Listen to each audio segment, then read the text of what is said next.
Владимир Соловьев и слово на букву «П», заканчивающееся на букву «С», теперь одно и то же. По сути, Роскомнадзор решил, что слово на «Пи» не является ругательством, друзья мои, так что берите на вооружение. А в чем суть?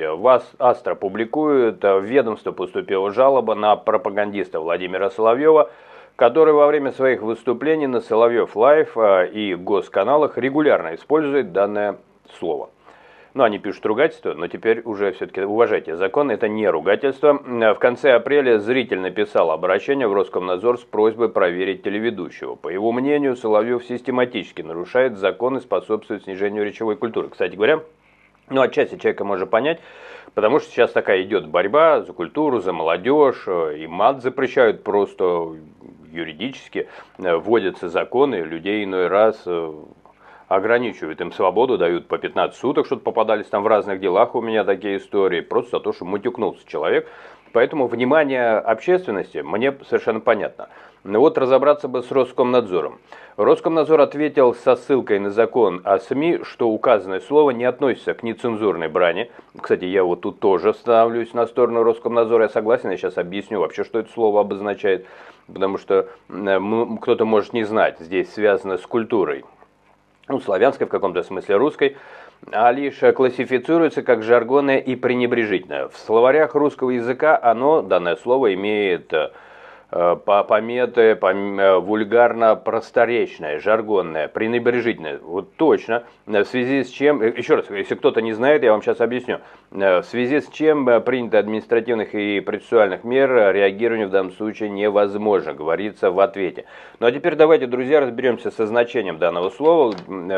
Вот то, что ходит в народе, то, что мне приходилось много раз слышать, я могу доказать, что это слово не обозначает, условно говоря, голубого. То есть, если назвать Соловьева на букву «П», это не значит, что вы его путаете с «К», там, условно говоря, с Киркоровым, да? О Киркорове многие думают и кое-что подозревают.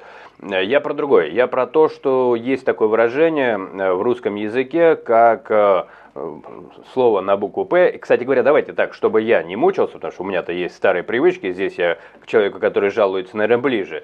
Но, тем не менее, есть практически синоним для того, чтобы можно было использовать в литературе, это покер. Возьмем какое-то условное слово «покер». Это то же самое, что другое слово, которое на «с» заканчивается. Вот этот покер, есть такое выражение «полупокер», есть выражение, что покер только в валенках, или покер, не имевший однополых отношений. То есть, что это обозначает? Дело в том, что именно в культуре языка данное слово используется в отношении другого человека, действительно пренебрежительно, и используется в том случае, если человек идет на сделку с совестью.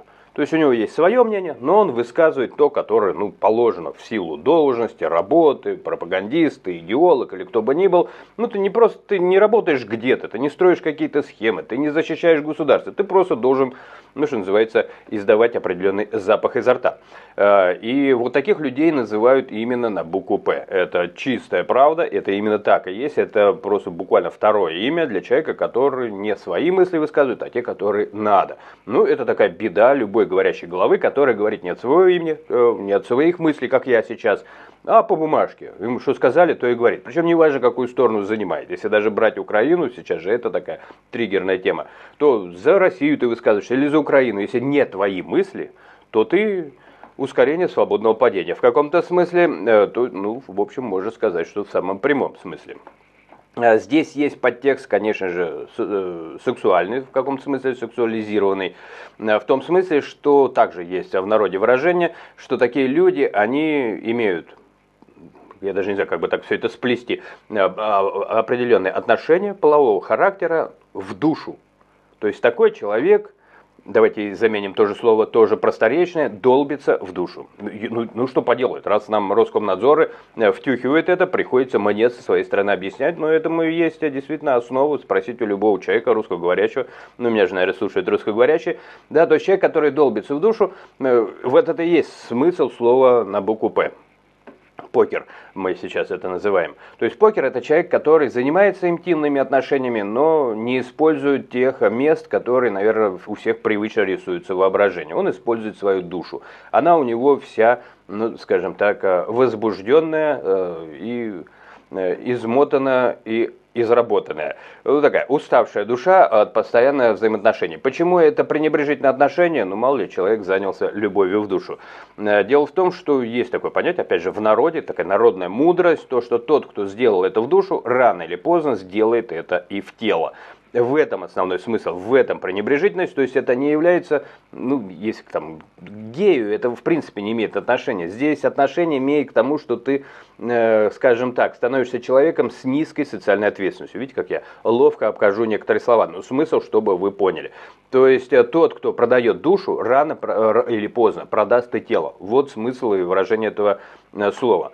Поэтому вне зависимости от того, в чью сторону это использует Соловьев, ему можно поставить на вид, еще раз, зная свой язык, ну да, он высказывается просторечно, за это его можно, да, вот, поругать в данном случае, но, наверное, не подпадает под закон, раз уж Роскомнадзор об этом сказал, но его надо, может быть, требовать от него, чтобы если он в чью-то сторону это говорит, то пусть объяснит, что человек, я же не знаю, он часто это использует, ну, и, возможно, вокруг него все люди с низкой социальной ответственностью, по его мнению, но это опасная штука, потому что обычно весь мир не может быть из плохих, а ты один хороший, скорее всего, все наоборот.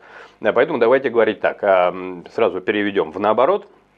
То есть можно ли считать Соловьева покером? Я считаю, что можно, потому что, еще раз, он пропагандист, ну такая работа, ну просто идет на это человек, как люди идут в проститутки. Ну, это запрещено, допустим, законом, да, где-то запрещено, кстати, где-то разрешено, даже государство заботится о проституточках.